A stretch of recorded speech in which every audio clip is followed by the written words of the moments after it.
পতিতারও মূল্য পরিশোধ করা লাগে। লাগে না শুধু নিরাপত্তাকামী এসব সস্তা পণ্যের। সমাজের সবচেয়ে সস্তা পণ্য। মেয়েরা পুরুষ আকর্ষণের জন্য নিজেকে সস্তা পণ্যে পরিণত করছে।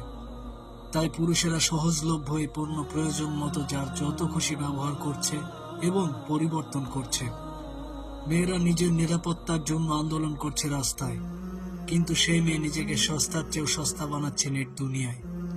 আর এই জন্য যখন কোনো ভিডিও ভাইরাল হচ্ছে, তখন পুরুষের কণ্ঠ অবধি না শোনা গেলেও রাজপথে নিরাপত্তার দাবিদার ওইসব সচেতন মেয়েদের পুরো শরীর খুব সাবলীলভাবে উপস্থাপিত হচ্ছে।